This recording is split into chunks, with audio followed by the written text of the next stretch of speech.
Hello students, स्वागत है आप सभी का आपके अपने यूट्यूब चैनल जीएसएम में। मैं कल्पना तिवारी आज आपके लिए बीएड का 4th पेपर का, जो कि पेपर का नाम है संपूर्ण पाठ्यक्रम में भाषा, उसी का एक टॉपिक लेकर के आई हूँ, उत्तरदायित्व या जिम्मेदारी, जिसको अंग्रेजी में रिस्पॉन्सिबिलिटी कहते हैं। क्योंकि ये आपके पाठ्यक्रम से रिलेटेड है, इसका नाम ही है संपूर्ण पाठ्यक्रम में भाषा, तो हम पाठ्यक्रम से संबंधित ही आपसे चर्चा करेंगे कि शैक्षिक वातावरण में, शैक्षिक जीवन में शिक्षक के क्या उत्तरदायित्व हैं, छात्र के क्या उत्तरदायित्व हैं और अभिभावकों के क्या उत्तरदायित्व होते हैं। इन्हीं को लेकर के आज हम इस टॉपिक में आपसे चर्चा करेंगे। अब जैसे कि जो वर्ड बनता है उत्तरदायित्व या जिम्मेदारी, ये तो सभी को मालूम है कि उत्तरदायित्व और जिम्मेदारी क्या होता है। मैंने इसमें लिखा भी है, ये मेरे खुद के शब्द हैं। मानव जीवन में प्रत्येक व्यक्ति के अपनी आयु वर्ग के अनुसार उत्तरदायित्व होते हैं। प्रत्येक व्यक्ति के अपने जीवन के अनुसार जो है वो उत्तरदायित्व होते हैं। मीन्स एक जिम्मेदारी होती है जिसका निर्वाह प्रत्येक व्यक्ति को करना ही होता है। और जो व्यक्ति अपनी जिम्मेदारियों का निर्वाह नहीं करता है, एक तरह से वो व्यक्ति अपने आप को समाज से अलग ही रखता है या फिर समाज के लोग उसे अपने समाज से अलग कर देते हैं। मीन्स उत्तरदायित्व या जिम्मेदारी जीवन का ही एक अभिन्न अंग है। इसका भली भांति निर्वाह करना प्रत्येक व्यक्ति का कर्तव्य है। ये उसकी जिम्मेदारी है कि उसके मानव जीवन में जिस पद पर है, जिस आयु वर्ग पर है, उसको उस आयु वर्ग की अपनी जिम्मेदारियों का निर्वाह करना है। अगर आप एक छात्र हैं तो आपकी जिम्मेदारी है कि आप अपनी पढ़ाई के प्रति, आप अपनी शिक्षा के प्रति विशेष रूप से ध्यान दें।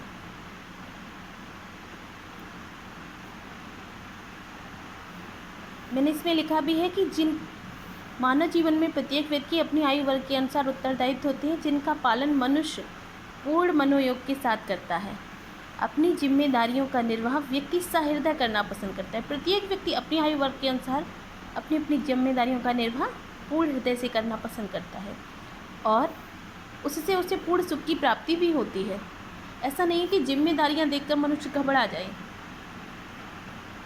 जब व्यक्ति अपनी जिम्मेदारियों का निर्वाह भली भांति कर लेता है, पूर्ण कर लेता है, तो उसे सुख की प्राप्ति भी होती है कि मैंने अपनी इस जिम्मेदारी को पूर्णतः बहुत अच्छे से निभाया, बहुत अच्छे से इसको पूर्ण किया। विद्यालय व्यवस्था से संबंधित प्रत्येक कर्मचारी के भी अपने उत्तरदायित्व होते हैं। ये आपकी पाठ्य पुस्तक से रिलेटेड है, इसलिए हम आज शिक्षा की ही चर्चा करेंगे। विद्यालय व्यवस्था से संबंधित प्रत्येक कर्मचारी के भी अपने उत्तरदायित्व होते हैं और वह व्यक्ति जो शिक्षा से संबंधित है, जो विद्यालय शिक्षा से संबंधित है, वह भी अपने उत्तरदायित्व का पालन पूर्ण मनोयोग से करता है। और ऐसा नहीं होता है कि जब व्यक्ति अपने उत्तरदायित्व का निर्वाह पूर्ण कर रहा होता है तो उसे मानसिक संघर्ष या तनाव की स्थिति उत्पन्न नहीं होती।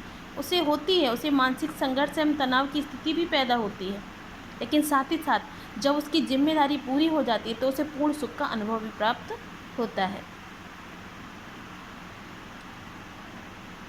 और जो सुख प्राप्त होता है उसका वर्णन करना ही, मतलब उसके पास शब्द ही नहीं होते, वो व्यक्ति नहीं बता सकता कि उसने कितने अच्छे तरीके से अपनी जिम्मेदारियों का निर्वाह किया। जब एक शिक्षक का छात्र अपने लक्ष्य को प्राप्त कर लेता है तो उस शिक्षक को आत्मगौरव का अनुभव प्राप्त होता है। जब छात्र किसी अच्छे पद पर पहुंच जाता है, जब कोई शिक्षक किसी छात्र को शिक्षा देता है और उसकी शिक्षा के माध्यम से जब वो छात्र अपने जीवन के लक्ष्य को प्राप्त कर लेता है तो छात्र को तो सुख प्राप्त होता ही है, लेकिन साथ ही साथ उस शिक्षक को जो आत्मगौरव का सुख प्राप्त होता है, जो अंदर से उसे एक अच्छी अनुभूति प्राप्त होती है सुख की, उसको कह पाना ही असंभव होता है।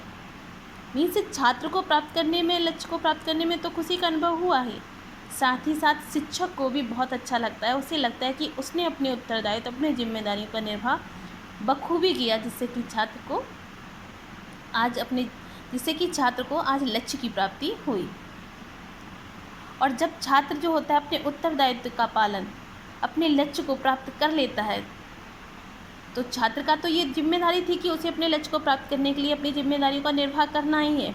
लेकिन साथ ही साथ शिक्षक को एक खुशी प्राप्त होती है कि उसने जो भी राह दिखाई, जो भी मार्ग उसने अपने छात्र को दिखाया और वो छात्र उस मार्ग पर बखूबी चला, उसने भी अपनी जिम्मेदारियों को बखूबी निभाया। हम चर्चा करते हैं कि शैक्षिक वातावरण में जिम्मेदारियों का निर्वाह निम्न रूपों से किया जा सकता है कि शिक्षक के क्या उत्तरदायित्व हैं, छात्रों के क्या उत्तरदायित्व हैं और अभिभावकों के क्या उत्तरदायित्व हैं। सबसे पहले हम शुरू करते हैं शिक्षक से। विद्यालय व्यवस्था और शैक्षिक वातावरण में शिक्षक के कई सारे उत्तरदायित्व होते हैं। जैसे कि समझ लीजिए, शिक्षक को सदैव शिक्षार्थी के प्रति पुत्र भाव रखते हुए उसको प्राथमिक स्तर से ही सर्वांगीण विकास की ओर अग्रसर करना होता है। मीन्स जब उसकी प्राथमिक स्तर से, जब फर्स्ट क्लास में ही बच्चा आता है, वहीं से शिक्षक को क्या है, उसके साथ पुत्र जैसा व्यवहार करना होता है। एक बच्चा अपने घर के वातावरण को छोड़ करके विद्यालय जाता है, वहाँ पर उसे कोई भी अपना जैसा नहीं लगता, लेकिन वहाँ पर जो वातावरण होता है जिसमें बच्चों को इतना प्यार दिया जाता है शिक्षक के द्वारा और उनके सर्वांगीण विकास की ओर उन्हें अग्रसर किया जाता है, उन्हें बढ़ने के लिए प्रेरित किया जाता है, उन्हें सिखाया जाता है ताकि वो भविष्य में अपने दायित्वों का निर्वाह बखूबी कर सकें। बचपन से ही उनको सिखाया जाता है, उनको बोलना सिखाया जाता है, उनको मैनर्स सिखाए जाते हैं, तौर तरीके से सिखाए जाते हैं, बोलने चालने का ढंग सिखाया जाता है, उन्हें टाइम्स के अकॉर्डिंग चलना सिखाया जाता है प्राथमिक स्तर से ही। ये सब कौन बताता है? शिक्षक। हालांकि घर के लोग भी पूर्ण सहयोग करते हैं, लेकिन फिर भी जितनी समय तक वो शैक्षिक वातावरण में रहता है, शिक्षक के साथ रहता है, उतने वातावरण में भी शिक्षक उसको ढालने का पूर्ण प्रयास करता है। और शिक्षक ही होता है जो उसकी प्रतिभा को समझ पाता है कि ये इस बच्चे के अंदर कौन सी प्रतिभा है, यह किस क्षेत्र में जाने के योग्य है। एक शिक्षक ही ऐसा व्यक्ति होता है जो ये समझ पाता है कि इस छात्र के अंदर ये प्रतिभा है और ये छात्र इस क्षेत्र की तरफ जा सकता है, कि ये छात्र जो है वो शिक्षा के क्षेत्र में जाएगा, ये छात्र जो है वो किसी दूसरे क्षेत्र में जाएगा, सेना के क्षेत्र में जाएगा या डॉक्टरी की लाइन में जाएगा या जिस भी क्षेत्र में जाएगा। ये शिक्षक उसकी प्रतिभा को देख करके ही समझ जाता है। दूसरा क्या बिंदु बनता है कि शिक्षक को सदैव छात्र हित का ध्यान रखना होता है। शिक्षक हमेशा ही शैक्षिक वातावरण में अपने छात्र के साथ उसके हित का ध्यान रखते हुए अपने कार्य व्यवहार को निश्चित करता है। अपने कार्य व्यवहार छात्र को हित में रखकर ही करता है। कक्षा कक्ष के अंतर्गत और शैक्षिक वातावरण के अंतर, विद्यालय वातावरण के अंतर्गत भी जो भी नियम बनाए जाते हैं वो छात्रों के हित के अनुसार ही बनाए जाते हैं, उनके हित को देख करके ही बनाए जाते हैं और वैसा ही उनके साथ व्यवहार किया जाता है ताकि उनका सर्वांगीण विकास हो सके, वो एक आदर्श नागरिक बन सके।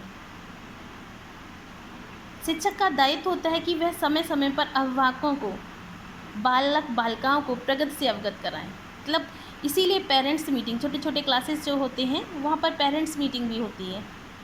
वहाँ पर अभिभावकों को बुलाया जाता है, उनसे बात की जाती है, उनके बच्चों के बारे में उनको बताया जाता है कि आपके बच्चे के अंदर ये क्वालिटी है या आपका बच्चा पढ़ाई में कमज़ोर है या आपके बच्चे को इस दिशा निर्देश की आवश्यकता है।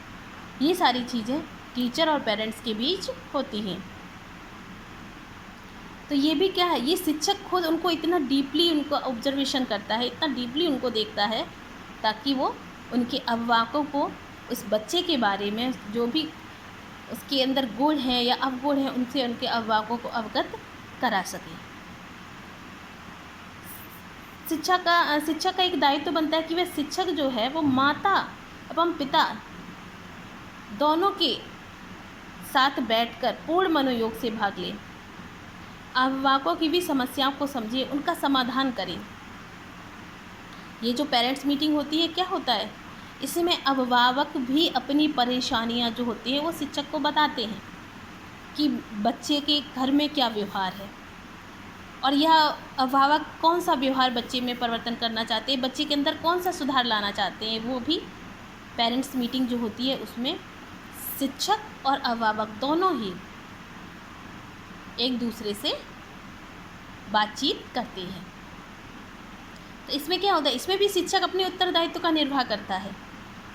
वो इतना अच्छे से ऑब्जर्वेशन करता है कि उस बच्चे के बारे में वो एक एक पॉइंट अभिभावक को बताता है और अभिभावक भी खुल के उनसे बात कर सके, इतने अच्छे ढंग से वो उनसे बात करता है।